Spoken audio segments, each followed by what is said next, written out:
Ouija boards. Some people say they're just cardboard and plastic, a harmless game, a party trick. Others believe they're doors.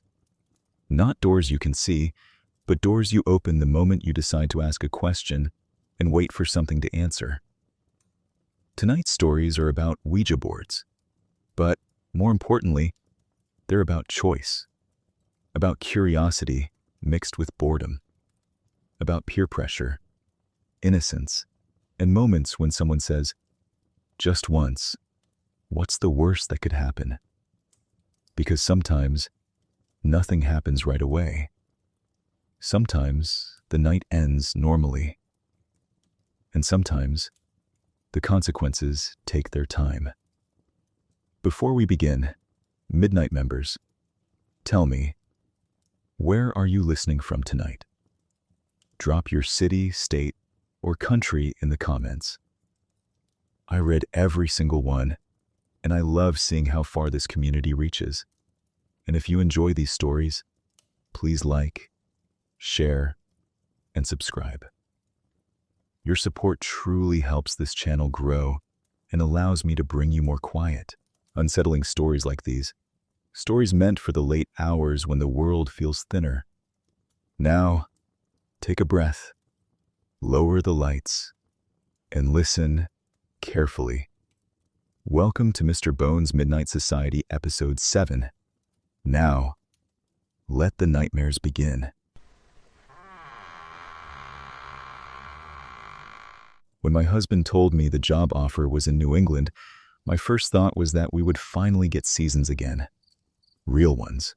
Leaves that turned. Winters that stayed. Summers that felt earned. We'd spent most of our lives on the West Coast, where everything blended together.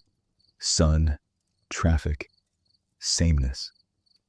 The idea of starting over somewhere older, quieter, felt like a gift we hadn't known we needed. The kids didn't agree at first. Ryan, our oldest, complained loudly and often. Lily cried the night we told her. Ethan said almost nothing at all. At the time, I took his silence as maturity. I would later understand it differently. The house we bought sat at the edge of a wooded neighborhood.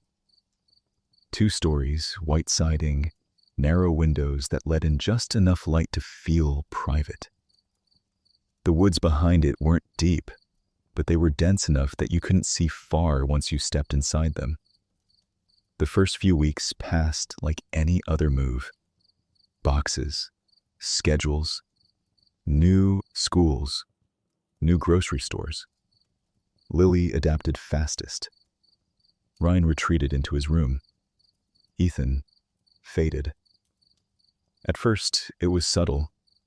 He stopped eating dinner with us regularly, started bringing his plate upstairs, spent hours alone with the door closed. When I knocked, he always answered. Always polite, always calm. "I'm fine, Mom." Then the clothes changed. Black layers, long sleeves even when spring warmed into summer. Dark eyeliner applied carefully, evenly. Not sloppy, not experimental. Intentional. I asked him about it one evening while we folded laundry. "I like it," he said simply. I waited for more. There wasn't any. He made friends quickly at his new school. Too quickly, maybe. Kids I didn't recognize. Quiet kids. Polite when I saw them, which wasn't often. They went straight upstairs, shut Ethan's door, and stayed there for hours. Sometimes all day. I heard laughter occasionally. Music I didn't recognize. Low, repetitive, almost droning. Once, as I passed his room, everything went quiet at once. That's when the unease started. The first night I truly noticed something was wrong, I woke up convinced someone was standing in the hallway.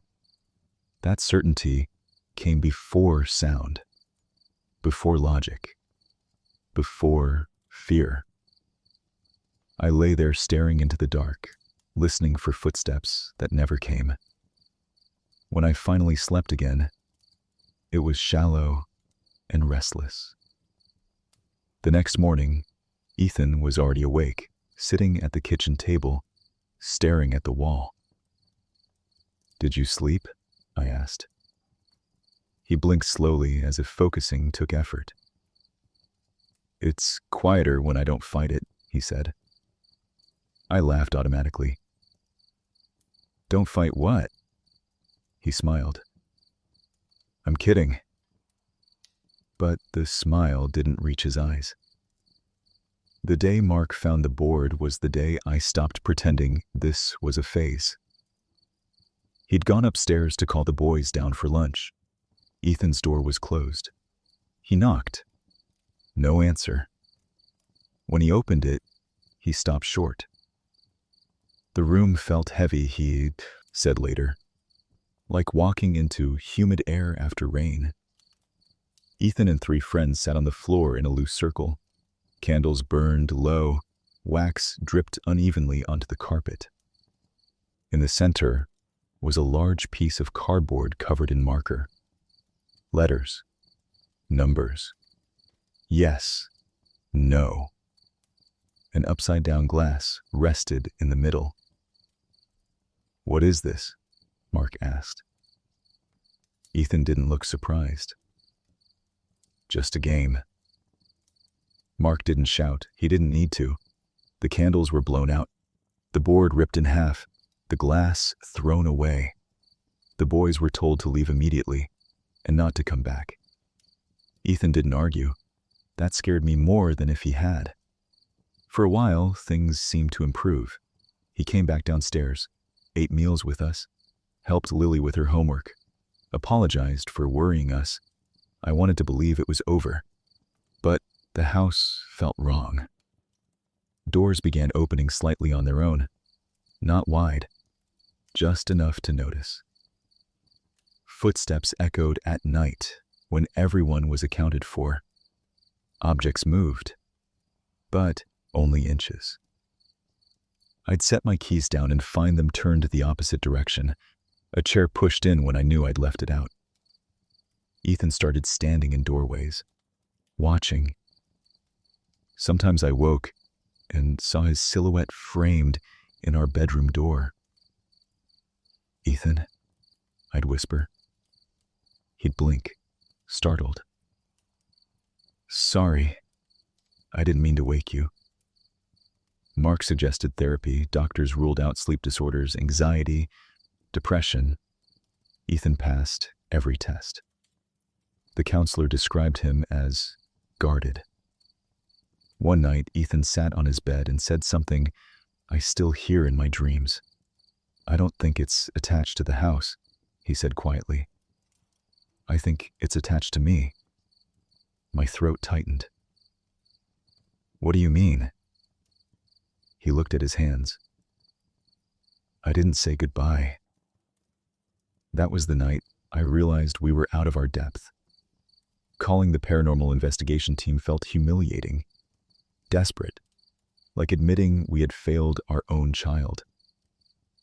They arrived quietly. No cameras, no theatrics. 2 men, 1 woman. The woman, older, soft-spoken, walked the house slowly. She paused often, pressed her hand against walls, closed her eyes in certain rooms. She avoided Ethan's bedroom entirely. When she finally stood in front of him, she didn't touch him. She just watched. Then, she stepped back and spoke to Mark and me in a whisper.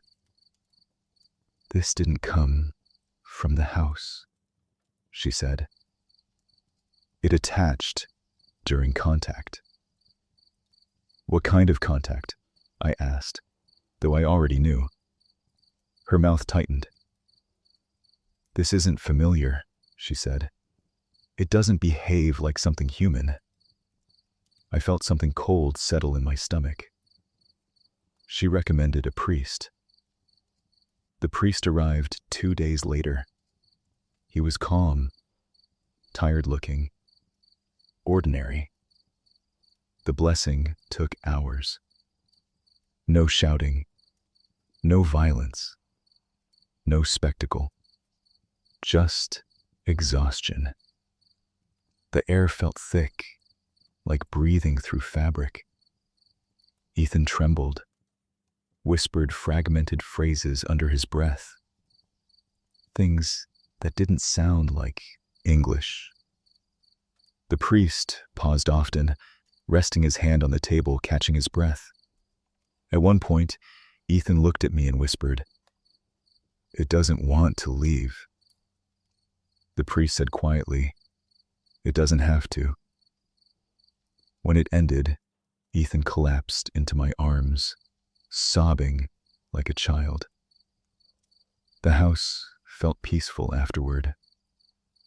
Rays of the sun started penetrating the window curtains again. Ethan recovered slowly. He stopped wearing the makeup, stopped standing in doorways, started sleeping through the night. But not everything returned to normal. He wakes at the same time every night. Sometimes he just sits there, listening. When I ask why, he says, "Just checking." We stayed in the house. We stayed a family. But I keep the doors closed now. And if I ever hear glass slide across a surface again, I will not ask what answers. By the time we were 19, boredom had become our most reliable routine. It wasn't the kind of boredom that came from having nothing to do. We always found something.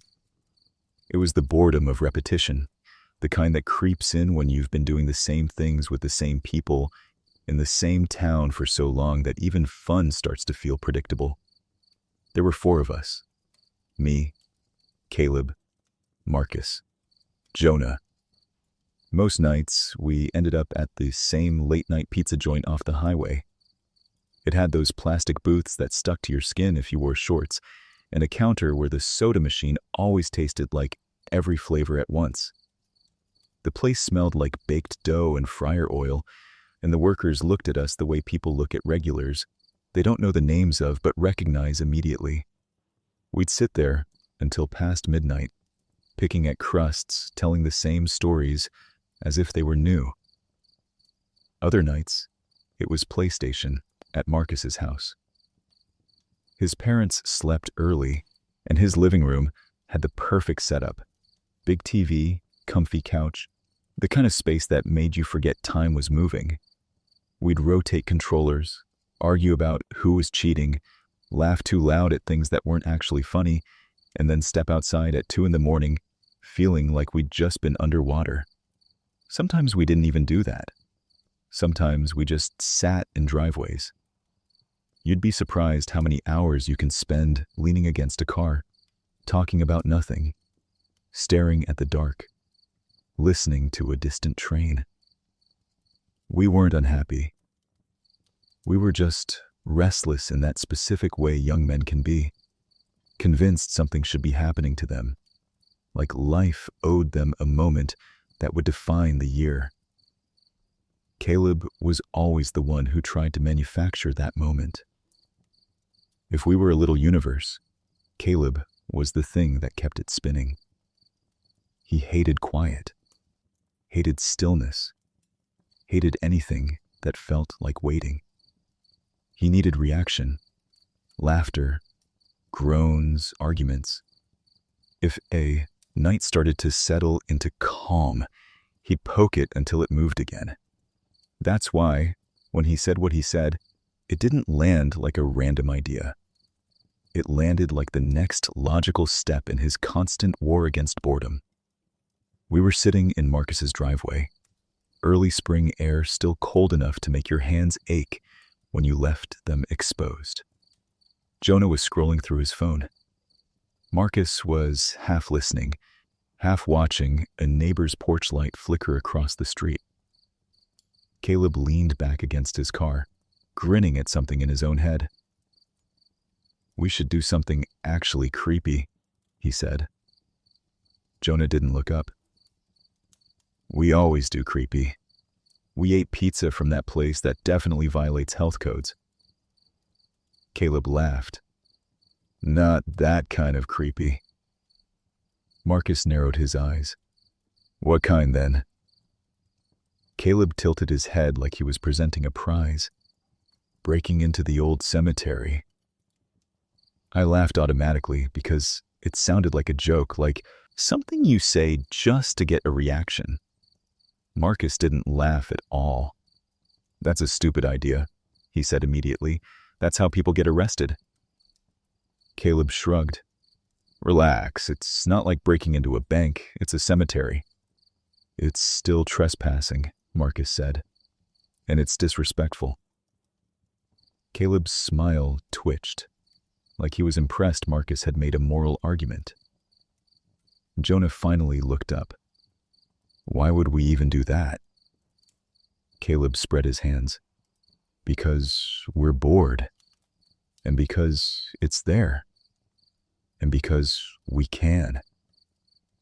I should have noticed the way he said "can," like the ability to do something was reason enough to do it. "How do you even know it's easy to get into?" I asked. Caleb shrugged again. "I've driven by it late. There's barely any security, half the lights don't work." Marcus crossed his arms. "How do you know there's no security?" Caleb gave him a look. "Because it's old. It's not like there's a guy walking around with a flashlight. It's not a museum." Jonah snorted. "That's literally the point. It's old. Old places have old problems." Caleb grinned. "That's why it would be creepy. Imagine it. Middle of the night, old headstones. No noise, just us. We walk around, take a picture, leave. Then we've got an actual story." Marcus shook his head. "Or we get caught and have an actual court date." Caleb pushed off the car and stepped closer to Marcus, the grin still on his face, but his eyes sharper now. "You scared?" he asked. Marcus rolled his eyes. "No, I'm not stupid." Caleb's grin widened. "Same thing." Jonah said, "It's a dumb idea," but he didn't sound angry. He sounded uncertain, like someone who didn't want to go but also didn't want to be the only one who refused. That's how it always started. Not with fear, with pride. Caleb kept going, because he always did. He joked about us becoming old men who did nothing but complain about being bored. He teased Marcus until Marcus's jaw tightened. He made Jonah laugh at Marcus's expense. He looked at me like I was the swing vote, and I did what I always did in those moments. I tried to keep it light, tried to balance Caleb's chaos with reason. "We don't need to do that," I said. "We can literally go to the beach tomorrow, or drive to the city, or do anything." Caleb tilted his head. "You scared too?" "No," I said quickly. Too quickly. Caleb smiled like he'd won something. By the end of the conversation, we hadn't officially agreed. We just didn't say no, and that was enough.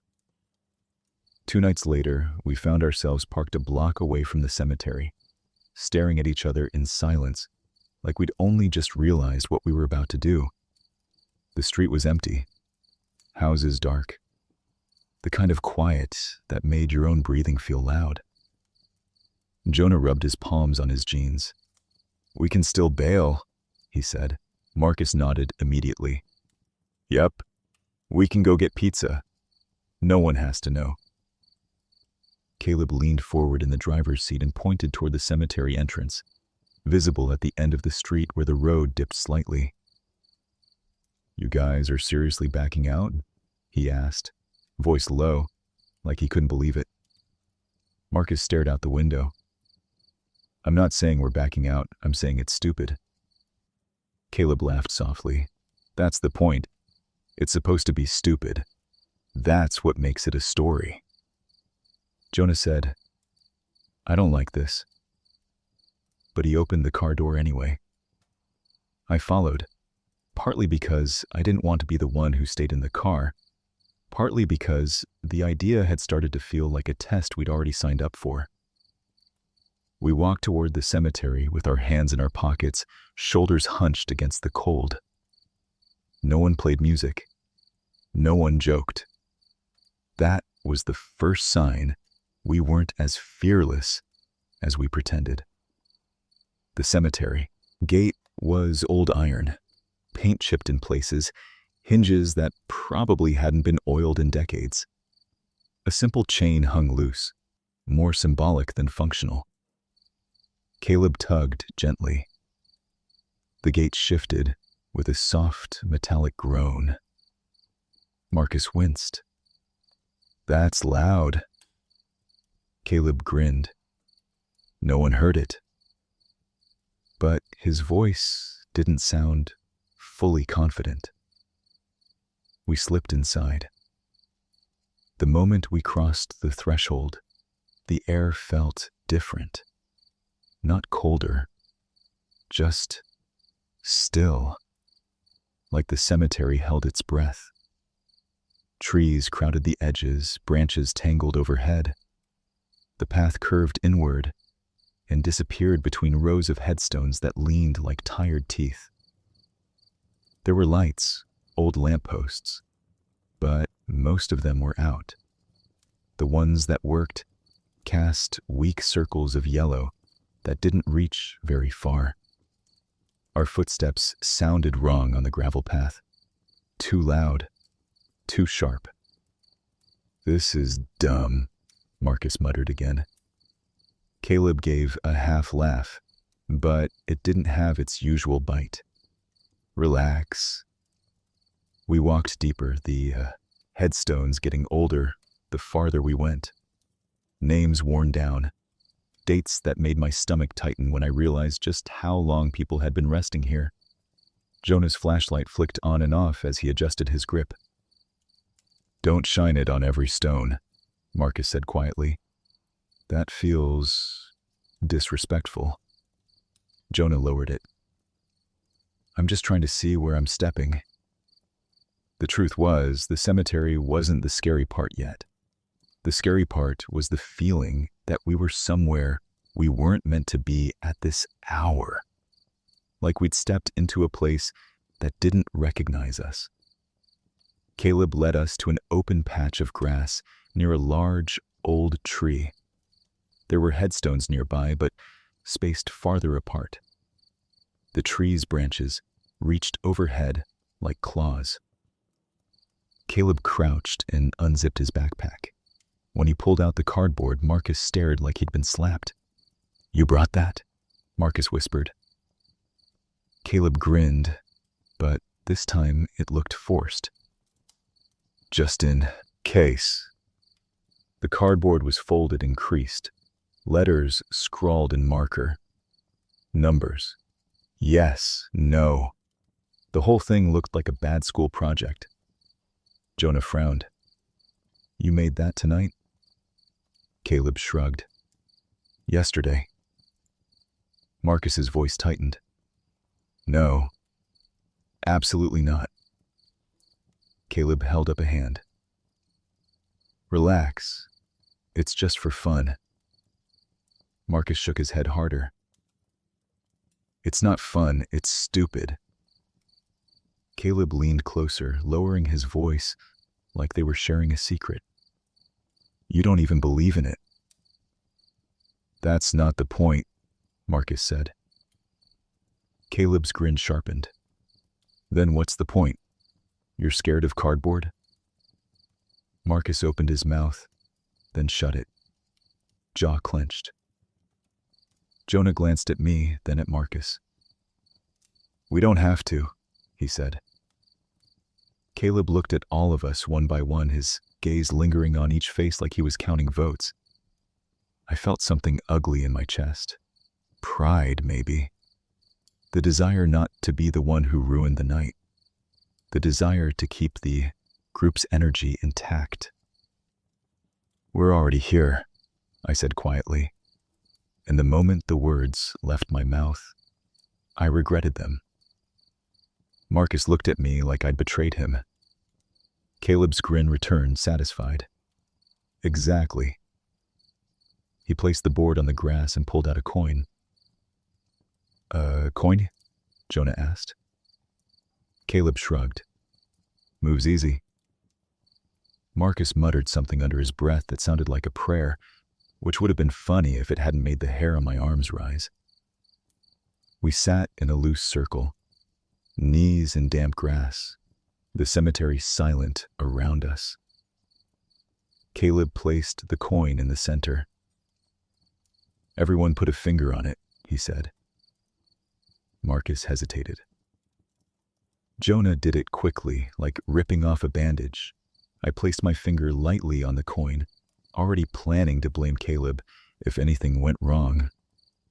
Marcus finally placed his finger on the edge, barely touching it. Caleb smirked. "See? Not so hard." We sat there, breathing shallow, listening. Nothing happened. Caleb asked the first questions like he was hosting a game show. "What's your name?" he said. The coin didn't move. Jonah snorted. "See? Nothing." Caleb rolled his eyes. "We have to give it a minute," Marcus said. "Or we could stop right now." Caleb ignored him. "Is anyone here with us?" he asked.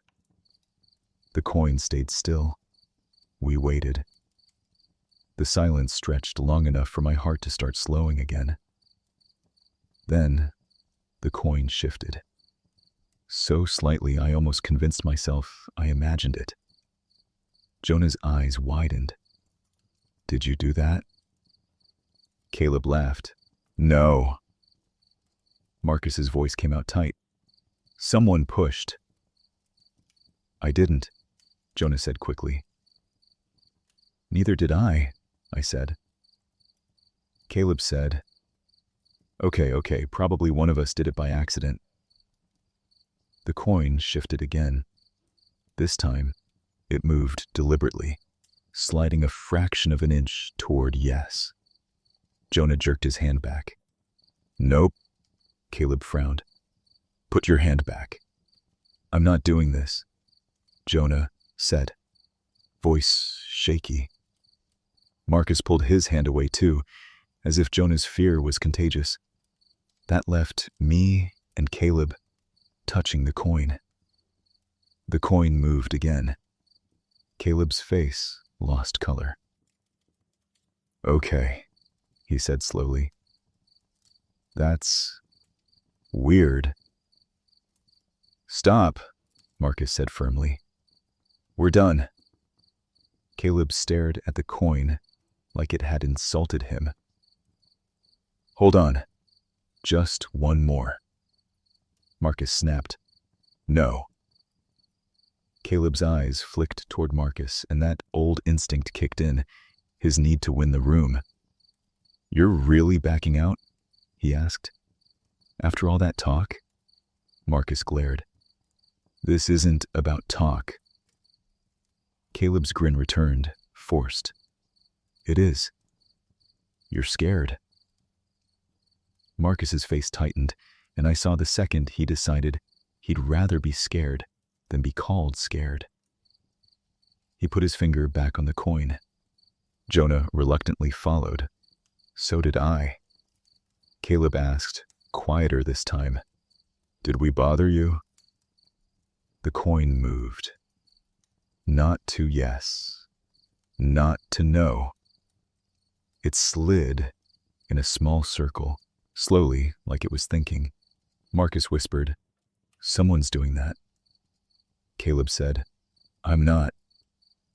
The coin slid again, stopping over no.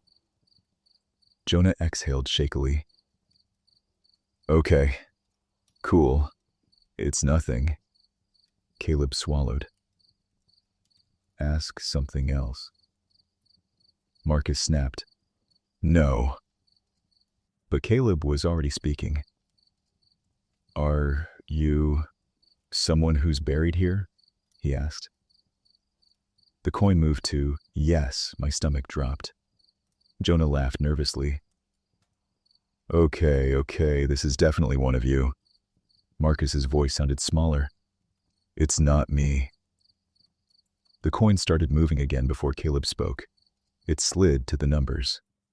2, then 0, then 1, then 7. Marcus blinked. What does that mean? Jonah shook his head. Probably nothing. Caleb's mouth was slightly open, like he'd forgotten how to close it. That's weird.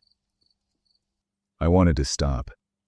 I wanted to stand up and say we were done and walk out and never mention it again. Instead, I stayed seated. Because that's what fear does sometimes. It glues you in place. Caleb tried to laugh.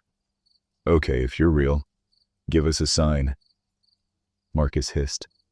Don't. Caleb ignored him.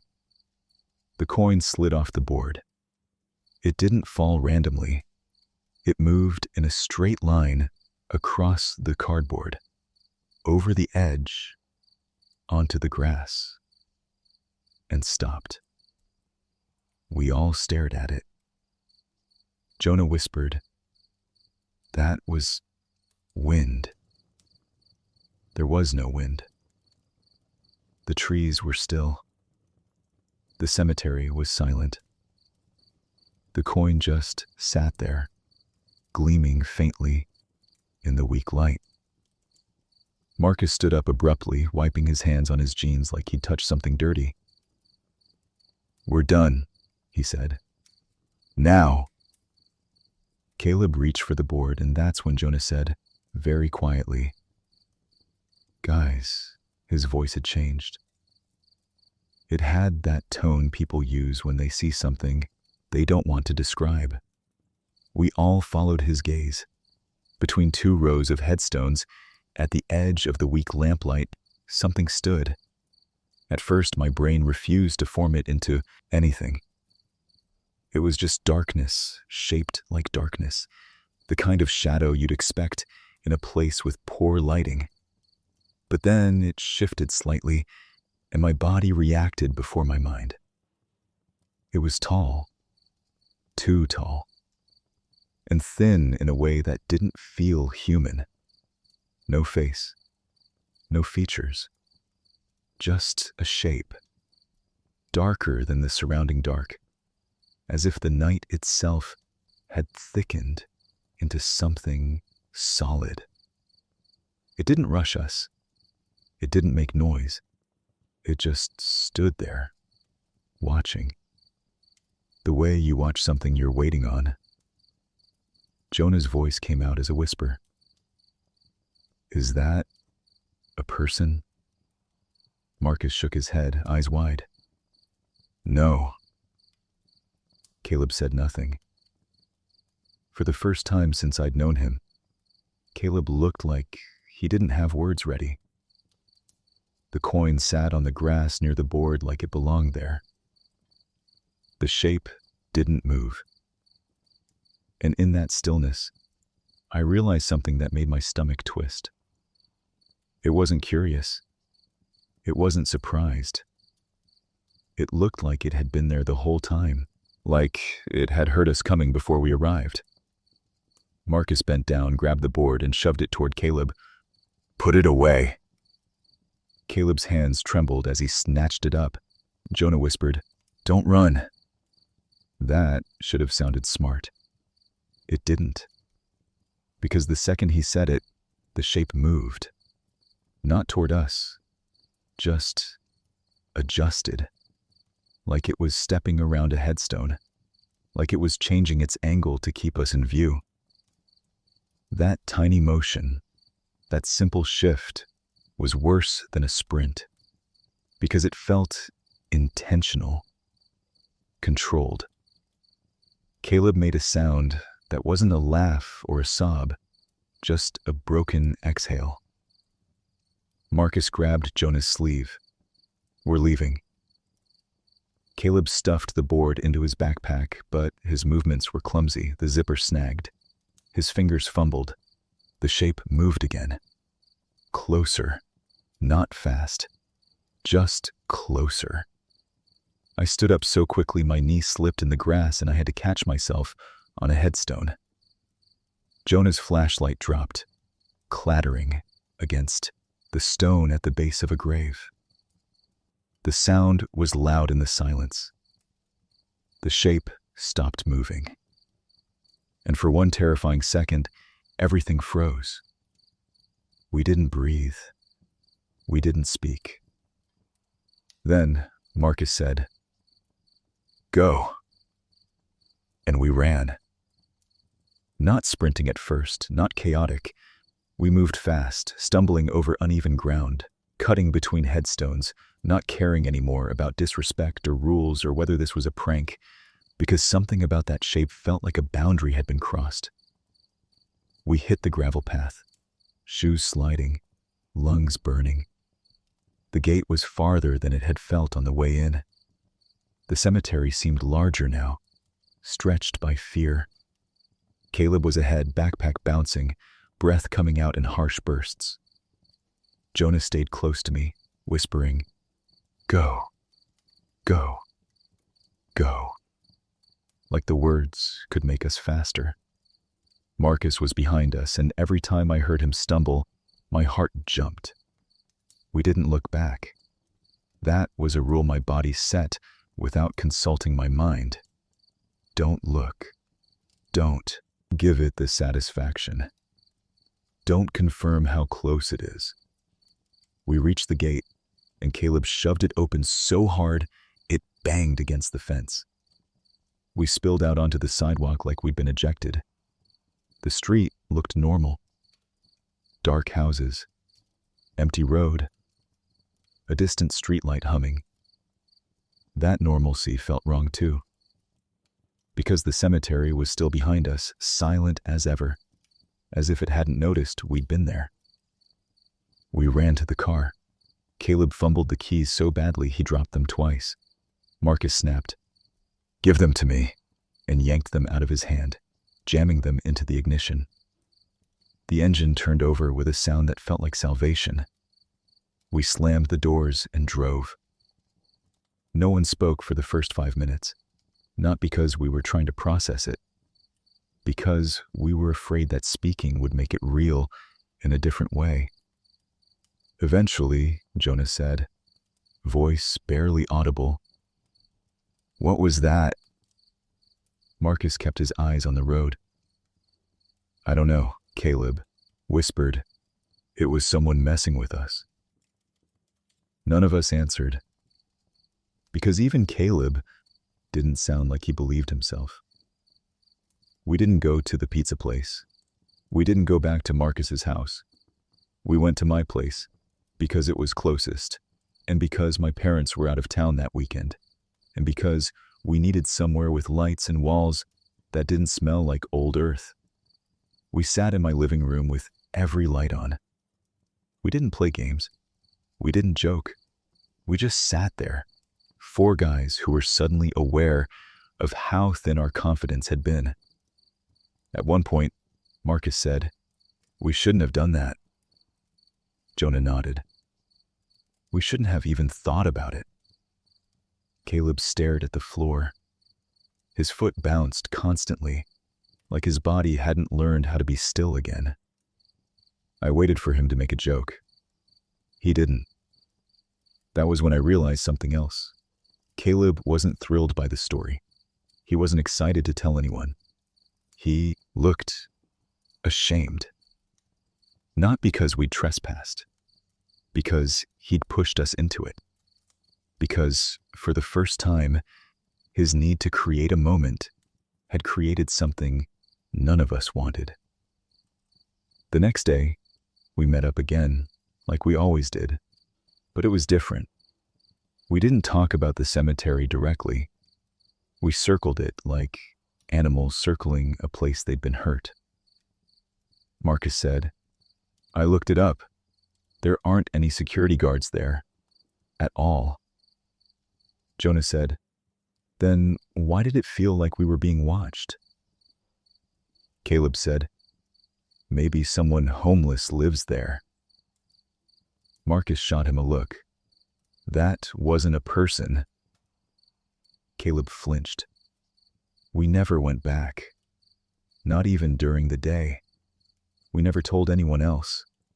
Not girlfriends, not parents, not other friends. We carried it like a private weight." And here's the thing about memory. If something scares you enough, it doesn't need to follow you home. It follows you in quieter ways. A few weeks later, we were back at the pizza place like nothing happened. We laughed again. We argued about games again. We became ourselves again. But every now and then, one of us would go quiet, eyes drifting toward the window, and the rest of us would feel it. That unspoken reminder. That thing we weren't naming. Sometimes it would show up in tiny moments. Caleb would suggest something stupid, jumping a fence into a closed pool, sneaking onto a rooftop, doing something reckless for the thrill. And Marcus would say, "No." Caleb would smirk and start to tease. Then Jonah would just look at him and say, "Cemetery." And Caleb would stop. His grin would fade. He would shrug and say, "Yeah, never mind." That became the word we used when we needed to stop each other from crossing lines. Cemetery. It wasn't a joke. It was a boundary. We stayed friends. That's the part people don't expect. They think fear fractures groups. Sometimes it does, but sometimes it welds them. We didn't drift apart because of what happened. We clung tighter. Not in a dramatic way, in a quiet, protective way. We watched each other more carefully. We checked in. We made sure everyone got home. We stopped trying to prove things to each other. And I think that was the real consequence. Not a curse. Not a shadow at the edge of every streetlight. Just the sudden, permanent understanding that there are places you don't go just because you can. When I think about sleepovers in the 90s, the first thing that comes to mind isn't fear. It's noise. The sound of girls laughing too loud for too long. The rustle of sleeping bags on carpet. The crackle of a VHS tape settling into place. The smell of pizza grease and microwave popcorn mixing together until you couldn't tell where one ended and the other began. Back then, getting together wasn't optional.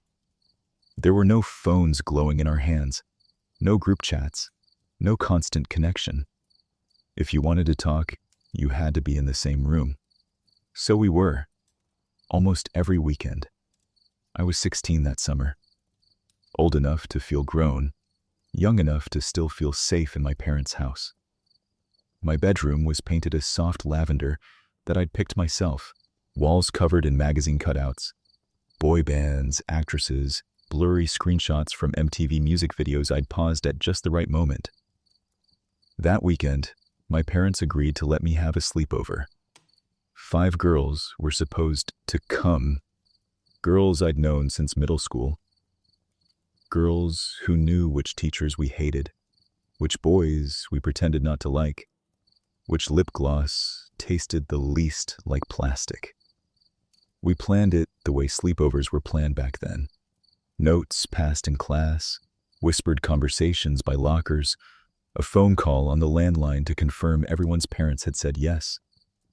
Everything felt normal. Until Saturday evening, when Melissa showed up with someone I didn't recognize. "This is Erin," Melissa said, dropping her overnight bag by the door. "She goes to a different school." Erin smiled shyly. She was quiet, pale, dressed in layers even though it was summer.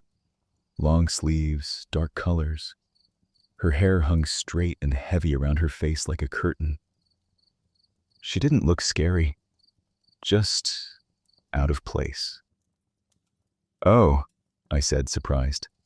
"Hi." Melissa shrugged. She didn't have plans.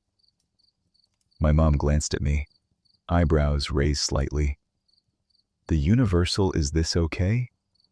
"Look," hesitated for half a second. Then I nodded. "Yeah, that's fine." That was how things worked back then. You didn't overthink, you didn't vet people, you just let them in. The evening started exactly how it should have. Pizza boxes spread across the dining table. We sat cross-legged on the floor, laughing about how greasy the slices were, arguing over toppings. Someone put on music from the radio and complained when the DJ talked too much. Later, we moved to my room. Sleeping bags in a loose circle, makeup bags dumped out like treasure chests. Lipsticks rolled under the bed. Someone tried blue eyeshadow and immediately regretted it. We talked about everything that mattered at 16. Boys at school. Boys we pretended to hate. Boys we absolutely hated. Music videos we'd seen on MTV that week. Who was hot? Who wasn't? Who was trying too hard? Erin listened more than she spoke. When she did talk, her voice was soft, almost careful. She laughed when we laughed, but it always came a beat too late, like she was following cues instead of reacting naturally. Still, nothing felt wrong. Not yet. Around 10, we dragged the TV into the room and popped in Casper. The friendly ghost felt safe, familiar, comforting. We sprawled out on our sleeping bags, quoting lines, making jokes about how ridiculous it was that Casper looked like that. The room glowed blue from the TV screen. Outside, cicadas buzzed. Somewhere down the street, a dog barked. When the movie ended, no one moved to turn the lights back on. Someone, maybe it was Katie, said, "It would be kind of cool to talk to a real ghost." We laughed. "Yeah, right," Melissa said. "Like that would ever happen." Katie rolled onto her stomach. "My cousin said her friend used a Ouija board once." I groaned. "Those are fake." "Are they?" she asked. "I mean, yeah." Erin shifted slightly. There was a pause. Then she spoke. "We could try." We all turned toward her. She swallowed, then said, "I have one." The room went quiet, in that way that only happens when everyone's suddenly paying attention. "You have a Ouija board?" Melissa asked. Erin nodded. "I brought it with me." My stomach tightened. "Why?" I asked. She shrugged, eyes on the floor. "I was going to ask if you wanted to try it, but I didn't know if it would be weird." No one laughed. No one joked. The idea sat there, heavy and tempting. Katie's eyes lit up. "That's actually kind of awesome." I shook my head. "No way. My mom would freak out." Melissa leaned closer. "Come on, just once, for fun." I looked around at the faces I trusted, faces I'd known for years. Erin's was the only unfamiliar one. She watched us carefully. Not excited. Expectant. Against my better judgment, I said, "Okay, but just for a few minutes." Erin reached into her backpack and pulled it out. The board looked older than I expected, worn at the edges. Letters faded slightly, like they'd been traced too many times. She placed it on the floor between our sleeping bags. Everyone just needs to rest their fingers lightly, she said. Don't push. Her tone changed, more confident, like this was something she knew how to do. We sat in a circle, knees touching, fingers resting on the planchette. My heart beat faster than it should have. This is stupid, I whispered. Katie grinned. That's what makes it fun. Erin closed her eyes. Is anyone here with us? She asked softly. Nothing happened. We laughed nervously. Tension eased. Then the lights flickered. Just once. Melissa gasped. Did your parents do that? I don't think so, I said. The lights steadied. We waited. The planchette twitched. Barely. Who pushed? Katie asked. I didn't, Melissa said quickly. Neither did I. Neither did Erin. The planchette moved again. Slowly, deliberately, spelling yes. A dog howled outside, long and low. I felt goosebumps rise on my arms. Okay, I said, that's enough. Erin shook her head slightly. We have to say goodbye properly. The temperature in the room dropped. Not dramatically, just enough to notice. The planchette slid again, spelling a name. Not one of ours. The dog outside howled again, closer this time. The lights flickered harder. The TV clicked on by itself, static hissing. Someone started crying. I think it was Melissa. Stop, I said louder. Stop it. Erin's eyes opened, and for the first time that night, she smiled. Not wide, not happy, relieved. The planchette moved faster now. Too fast. We pulled our hands away. The board didn't stop. That's when my bedroom door slammed shut. Hard. I screamed. We all did. I ran out of the room barefoot, heart pounding, and tore down the hallway, screaming for my mom. She came running, hair messy, robe half-tied. What happened? She demanded. I couldn't explain it properly. Words fell over each other. The board, lights, door. She didn't wait. She marched into my room, flipped on every light, and stared at the girls huddled together, shaking. Her gaze landed on the board. Her face hardened instantly. That's enough, she said. This sleepover is over. She called every parent. No arguments, no explanations. Girls were picked up one by one, faces pale, eyes red. Erin left last. As she stepped out the door, she looked back at me. I told you we could talk to them, she said quietly. Then she was gone. We never saw her again. Years later, I still think about that night. About how innocent it started. About how easily we said yes. And about how sometimes the scariest part isn't what happens. It's who brings it with them. Thank you for staying with me tonight, Midnight members. If any of these stories felt uncomfortably familiar, if they reminded you of a time you were curious, bored, or dared into doing something you didn't fully understand, then you're not alone. Ouija boards aren't always about what comes through. Sometimes they're about what changes after, in how we remember, how we hesitate, and how we learn to be more careful with the unknown. If you enjoyed tonight's episode, please remember to like, share, and subscribe. It truly means the world to me, And your support helps this channel continue bringing you stories like these, calm, reflective, and meant to linger long after the final word. And before you go, leave a comment and let me know where you're listening from tonight.